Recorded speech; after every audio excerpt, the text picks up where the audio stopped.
بسم اللہ الرحمن الرحیم، والصلاۃ والسلام علی خاتم النبیین وعلی آلہ وصحبہ اجمعین۔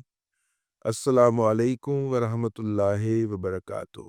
پاکستان کی طرف سے ایک مرتبہ پھر بھرپور ریزالو دے دیا گیا ہے، اگرچہ ہر ریزالو کے ساتھ تاریخ میں بھی اضافہ کر دیا جاتا ہے، لیکن وہ ریزالو دے دیا گیا ہے کہ پاکستان میں موجود ایسے تمام افغانوں کو پہلے مرحلے میں واپس جانا ہے افغانستان، جن کے پاس کوئی بھی سفری یا تعارفی دستاویزات نہیں ہیں۔ پاکستان میں یہ کاروبار بن چکا ہے کہ جیسے ہی غیر قانونی طور پہ یا قانونی طور پہ افغان حضرات پاکستان میں انٹر ہوتے ہیں تو وہ اپنے کاغذات تلف کر دیتے ہیں، شناختی دستاویزات کو ضائع کر دیتے ہیں، اور ضائع کر کے اس کے بعد وہ پاکستان کے اندر کسی لینڈ قبضہ مافیا جو ہوتا ہے اس کے چھتر چھایا میں چلے جاتے ہیں، کسی علاقے کے اندر موجود کسی زمیندار کی چھتر چھایا میں چلے جاتے ہیں، اور وہ زمیندار ان کو ٹارگٹ کلر کے لیے، کرائے کے چوروں کے لیے کے طور پہ، کرائے کے ڈاکوؤں کے طور پہ استعمال کرتا ہے، علاقے میں اپنی دھاک بٹھانے کے۔ پاکستان کے دارالحکومت اسلام آباد کے ارد گرد، اور خاص طور پہ وہ جو رنگ روڈ بنی ہے اس کے اوپر واقع بہت ساری ہاؤسنگ سکیموں کے مالکان نے، جو اس وقت بھی حکومت میں شامل ہیں، بلکہ بعض تو M P A M N A بھی ہیں، انہوں نے یہ دھندا بڑا کھلے عام شروع کیا ہوا ہے، اور رنگ روڈ پہ واقع جو ہاؤسنگ سکیمیں ہیں ان پہ ہر دوسرے تیسرے دن فائرنگ ہو رہی ہوتی ہے، بندے زخمی ہو رہے ہوتے ہیں، کبھی کبھی کوئی مر بھی جاتا ہے، لیکن اس کے اوپر کوئی مقدمہ درج نہیں ہوتا، کیونکہ وہ بے نامی افغان ہوتا ہے، اور یہاں پہ آ کے وہ کسی کا باڈی گارڈ بھرتی ہو جاتا ہے، کسی کا چوکیدار بھرتی ہو جاتا ہے، اور پھر اس طرح کی ضروریات کے کام آتا ہے۔ ان مالکان کو وہ سستا پڑتا ہے، ان مالکان کو وہ زیادہ سیف محسوس ہوتا ہے کہ جب وہ کوئی جرم کر لے گا ان کے بہاف کے اوپر تو اس کو چھپانا، ادھر ادھر کرنا بڑا آسان ہوگا۔ تو ایسے لوگ اس وقت شہر اقتدار کے اندر اسٹریٹ کرائم سے لے کے اور زمینوں کے قبضوں تک والی سرگرمیوں کے اندر ملوث پائے جاتے ہیں۔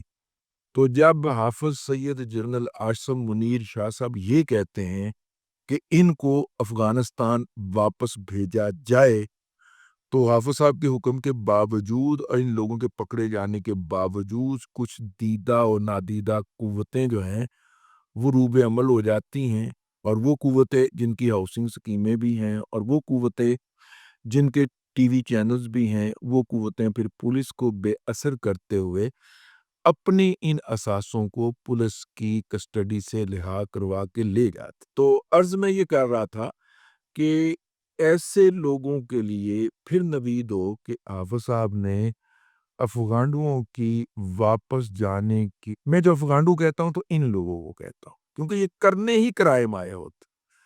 وہ جو ہاؤسنگ سکیم کا مالک ہے، یا جو فیکٹری کا مالک ہے، یا وہ جو بھی جگیردار ہے، زمیندار ہے، اس نے تو ہو سکتا ہے اس سے کوئی 10 کام لیے ہوں، ساتھ میں وہ 2 اپنے کام بھی تو کرتا ہوگا نا۔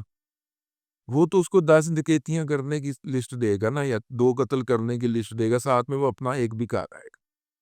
پناہ اس کو اس جگیردار نے دے دینی، پروٹیکشن اس کو وہ ہاؤسنگ سکیم کے مالک نے دے دینی ہے۔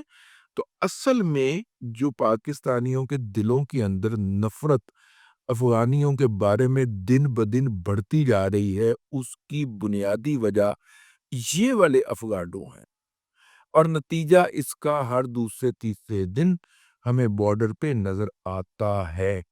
جیسے کل سے، بلکہ کچھ دنوں سے تورخم کے بارڈر کے اوپر جو ہے وہ آمد اور جامد بند ہے، ٹرکوں کی بھی اور لوگوں کی بھی۔ اور قصہ کیا ہے؟ قصہ یہ ہے کہ جناب افغانستان نے اپنی طرف کچھ نئی تعمیرات شروع کر دیں۔ اب ظاہر ہے کہ بارڈر کے 100 میٹر کے اندر اندر اگر آپ نے کوئی تبدیلی کرنی ہے، کوئی تعمیر کرنی ہے، تو بارڈر کے دوسری طرف کے لوگوں سے آپ کو این او سی لینا پڑے گا، اجازت نامہ لینا پڑے گا، ان کو اعتماد میں لینا پڑے گا۔ تو پاکستان کے سرحدی محافظوں کا یہ کہنا ہے کہ افغانستان کی سائیڈ والوں نے بغیر کوئی اطلاع دیے وہاں پہ تعمیر شروع کی اور انہوں نے فائرنگ کر دی. ان کو روکنے کی کوشش کی، پہلے زبانی پیغام بھیجا، جب وہ باز نہیں آئے تو ادھر سے فائرنگ ہو گئی. اس فائرنگ کے نتیجہ یہ نکلا کہ وہ کام تو رک گیا، وہ جو نئی کوئی دیوار یا جو بھی تعمیر کر رہے تھے، لیکن اس کے فوراً بعد افغانستان نے آر اور پار جانے والے افراد اور ٹریفک پر پابندی لگا دی. اچھا، یہ بڑی حیرت کی بات ہے. تورخم کے بارڈر کے اوپر اتنی زیادہ سختیاں ہیں اور جو ہے وہ والا کھلا ہے کھاتا، اللہ آپ کا بھلا کرے، چمن، مطلب انواع آئی جا رہے ہیں جائی جا رہے ہیں. یعنی افغان تو افغان، وہاں پہ ازبک بھی آ رہے ہیں، تاجک بھی آ رہے ہیں، جا بھی رہے ہیں. آگے جا کے وہ کراچی کے رستے، اور کراچی کیوں جانا، انہوں نے سمندر کے رستے اتنی تو میرا مطلب ہے جیٹیاں پرائیویٹ لوگوں نے بنا رکھی ہوئی ہیں، ان کے ذریعے، کشتیوں کے ذریعے آگے جناب میرا مطلب ہے جہاں پہ مرضی پہنچ جاؤ. ٹھیک ہے نا. ان کی جو ٹارگٹ ہوتا ہے ان کا وہ تو دبئی ہوتا ہے. وہاں پہ ایسے لوگوں کو مزدوری کرنے کی بھی اور ان کی خواتین کو جسم فروشی کرنے کی بھی مکمل آزادی ہوتی ہے. تو وہاں پہ وہ قسمت آزمانے کے لیے جاتے ہیں یا جو بھی کہے کمائی کرنے کے لیے جاتے ہیں، اور لیگلی ان کا سٹیٹس کوئی ہوتا نہیں ہے. جہاں سے وہ آئے ہوتے ہیں وہاں پہ بھی ان کا کوئی لیگل سٹیٹس نہیں ہوتا. وہاں کی حکومت کو بھی پتہ چل جائے کہ تو ان کو مار دیا جانا ہوتا ہے. ان میں سے بیشتر، ان میں سے بعض لوگ مارے بھی جاتے ہیں. ٹھیک ہے، لیکن ان لوگوں کی آمد اور جامد کا سلسلہ رک اس لیے نہیں پاتا کیونکہ یہ بہت سارے لوگوں کے لیے اربوں روپے کی انکم کا باعث ہے. تو وہ اربوں روپے درجہ بدرجہ وصول بھی کیے جاتے ہیں اور تقسیم بھی کیے جاتے ہیں.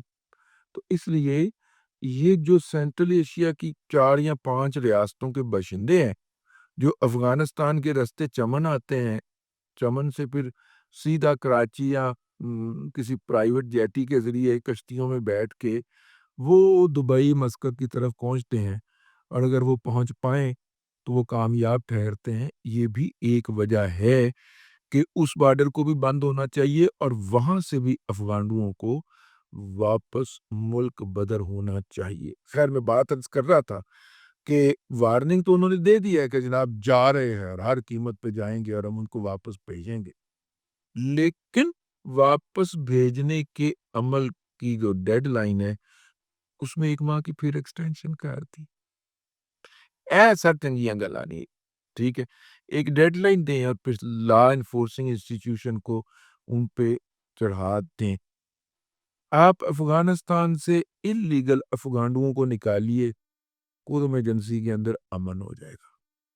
اس طرح کے جتنے اور جگہ ہیں جہاں پہ بدامنی ہو رہی ہے اور جس کے اندر مبینہ طور کے اوپر افغانستان کی موجودہ حکومت کے سربراہ ہیبت اللہ اخوند زادہ کے بیعت یافتہ لوگ شامل ہیں، آپ ذرا اسلام آباد اور اس کے ارد گرد آبادیوں میں ان کا مکو ٹھاپ کے دیکھیں، آپ کے ان علاقوں کے اندر امن ہو جائے گا اور آپ کو پتہ چلے گا کہ ان کی لائف لائن کہاں سے ہو کر آیا کرتی تھی. ہمارا کام آواز لگا دینا، سو لگا دی ہے. آگے جو مزاج یار میں آئے. اب تک کے لیے اتنا ہی. اگلے ویلاگ کے اندر آپ کی خدمت میں پھر حاضری ہوگی. اللہ تبارک و تعالیٰ آپ کو آسانیاں عطا کرے اور آسانیاں خلق خدا میں تقسیم کرنے کی توفیق عطا کرے.